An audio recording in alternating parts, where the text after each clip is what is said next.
Del rodar de las piedras. ¿Cuánto tiempo necesita una piedra para ser formada? Miles o quizá millones de años, acumulaciones de polvo y tierra, restos de otras rocas más antiguas, de plantas, de animales o minerales que se superponen unos con otros hasta formar masas compactas de diferentes tamaños, ayudadas, es cierto, por el ir y venir del agua y el viento.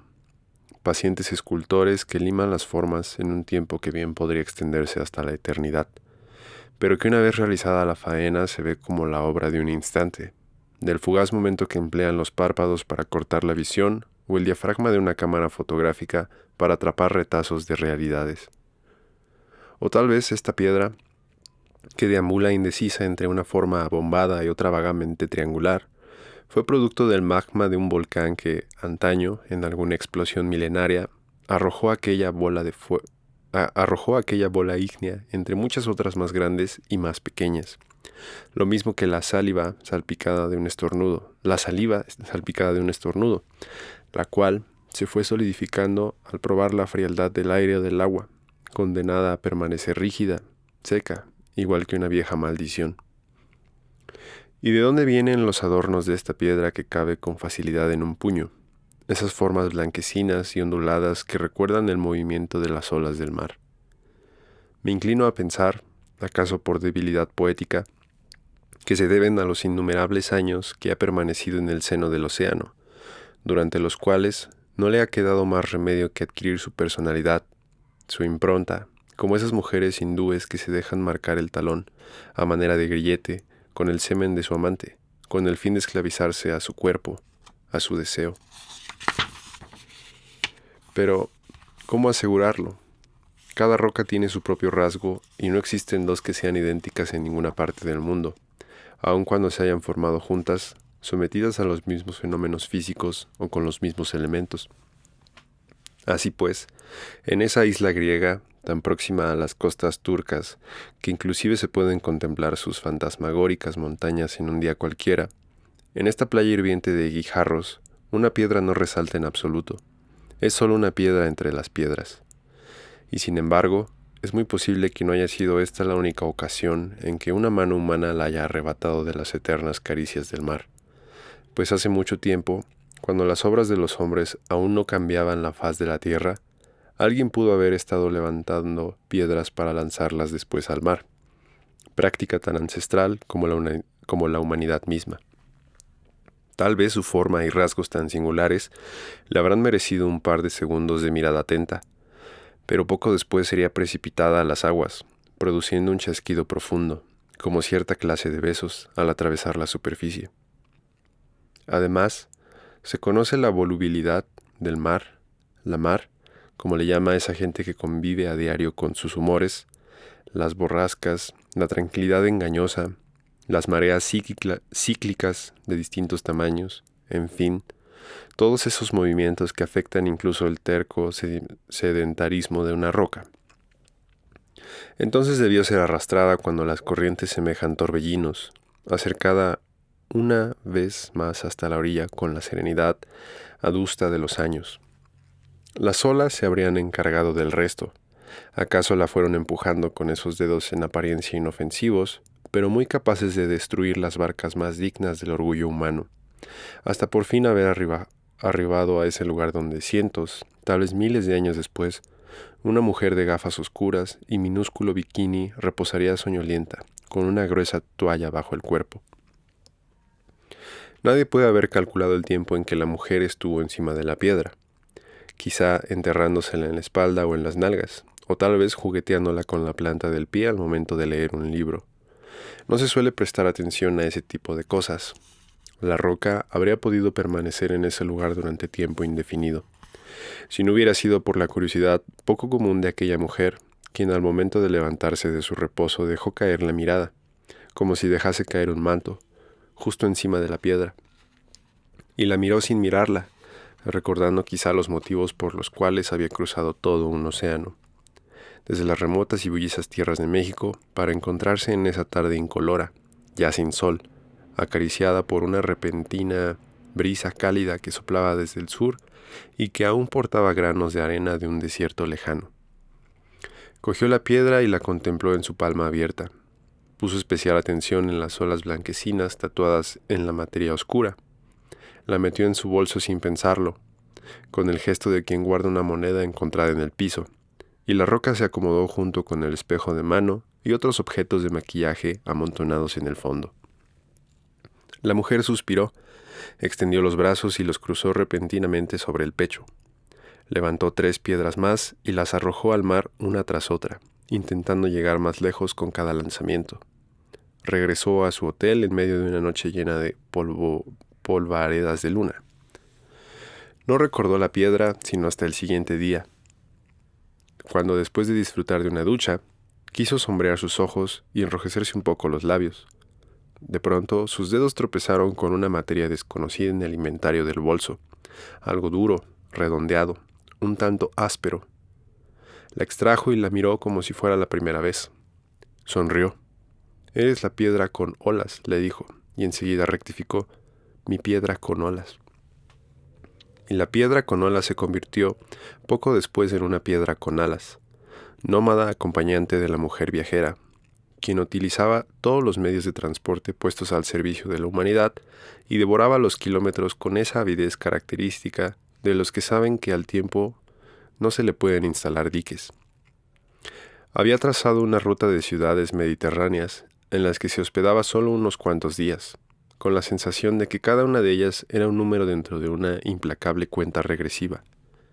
No obstante, después del hallazgo de la piedra con olas, adquirió la incomprensible necesidad de portarla siempre consigo, ya fuera en su bolso de mano, cuando recorría las calles de las distintas ciudades, o bien colocada sobre alguna mesita de noche, en tanto que ella cabalgaba encima de hombres con bigotes lo suficientemente largos como para trenzárselos y anudarles cascabeles en ambos extremos. Como hechizados, sus ojos se dirigían siempre a la roca, y con ello iba cargándola de miradas que, tiempo después, habrían de serle devueltas como recuerdos de una libertad irrecuperable. Nunca estuvo 2 meses con un mismo amante, la mujer, quiero decir, y sin embargo los disfrutaba a todos como si fueran el único, probablemente consecuencia del evento que la esperaba a su regreso a México, su propia boda.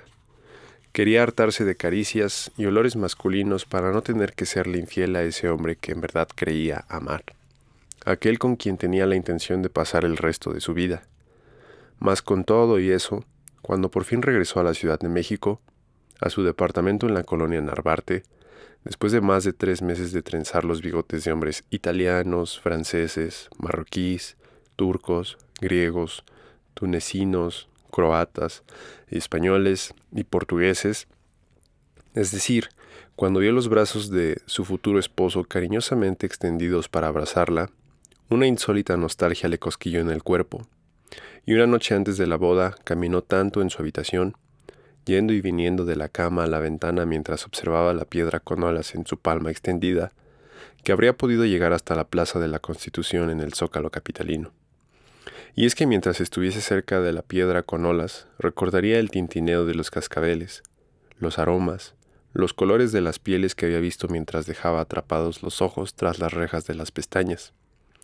Le dolió deshacerse de ella, pero se resignó al pensar que de otro modo nunca podría estar tranquila en su matrimonio si cada vez que la miraba, aún sin segundas intenciones, se sonrojaba con violencia mientras un estremecimiento le recorría la espalda, los pechos, los muslos.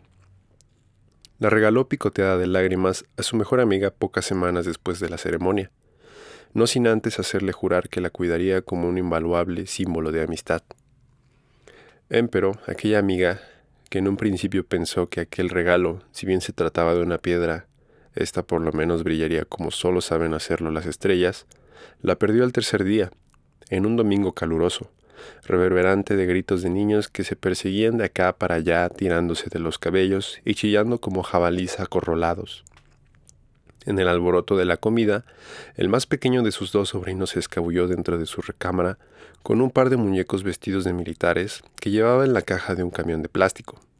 La cama aún estaba revuelta y las cobijas formaban cadenas montañosas y paisajes perfectos para cualquier aventura bélica.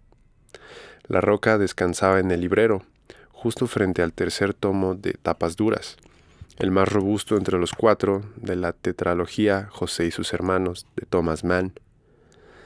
El pequeño la miró mientras revolvía en la boca el palillo blanco de su caramelo, y sin titubear un segundo la colocó en la caja del camión. Había meditado con una ceja enarcada el importante papel que desempeñaría en el juego. Sería la roca que el soldado negro lanzaría contra el de gorro en la cabeza. Con ello haría que soltara su rifle de asalto y sería más fácil capturarlo.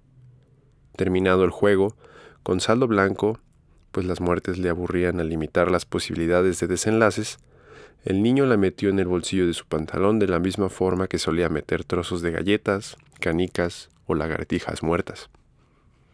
A pesar de no ser nada particular, a nadie le habló sobre la piedra, y únicamente cuando se sabía a solas la desenterraba desde el fondo del bote de los juguetes para colocarla en la caja del camión de plástico.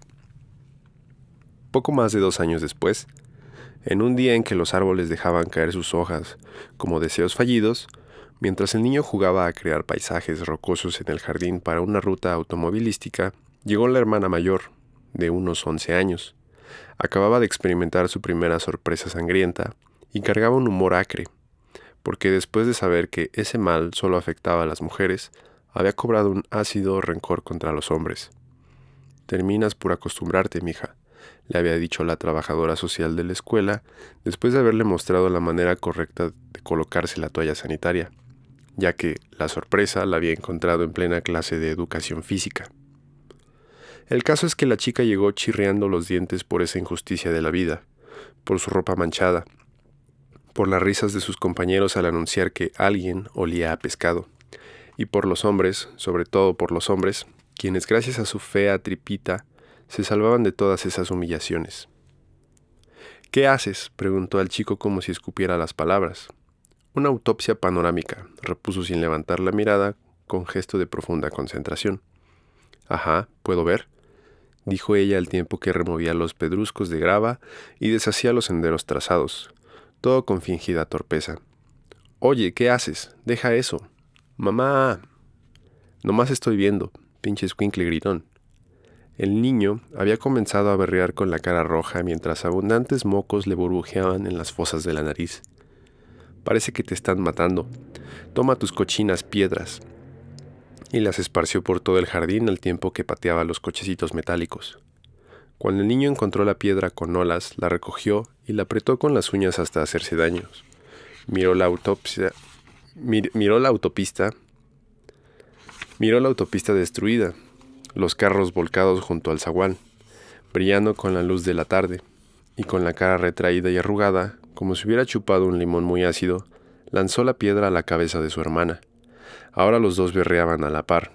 Sin embargo, apenas la niña se percató de que sangraba, una rabia ciega se apoderó de ella y comenzó a propinar a su hermano una serie de terribles puntapiés en las nalgas.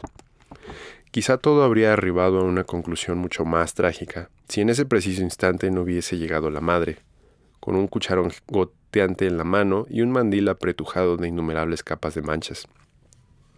Los separó a bofetadas y los mandó a cada uno a su recámara sin comer, porque, según dijo, estaba harta de que estuvieran siempre como perros y gatos.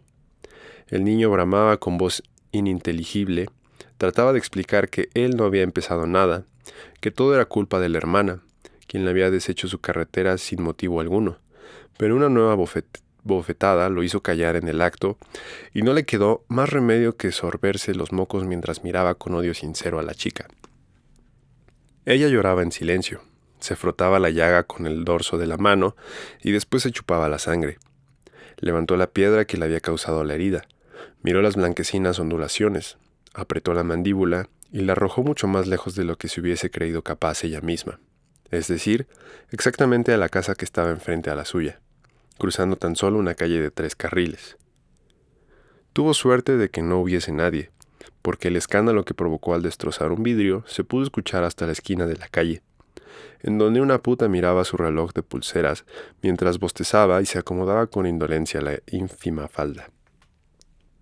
Después del susto, La niña se sacudió las manos en la ropa y se fue a encerrar en su habitación. Mañana tendría que ir a la escuela con un parche en la cabeza. Vaya fastidio. La piedra permaneció por espacio de 9 días en una cama desarreglada. Al 10º, después de regresar de un viaje de varios meses por el interior del país, lo primero que quiso hacer el hombre que giraba la cerradura de la puerta fue tumbarse en su cama por años, sin levantarse. Pero en lugar de eso tuvo que sacudir sus sábanas de diminutos fragmentos de cristal. No se sorprendió al encontrar la piedra en medio de su almohada, con las olas blanquecinas mostrándose a la líquida luz de la mañana. «Te he estado esperando», le dijo después de habérsela metido en la boca y dejarla brillante de saliva sobre el buró. Las olas resaltaban más que nunca.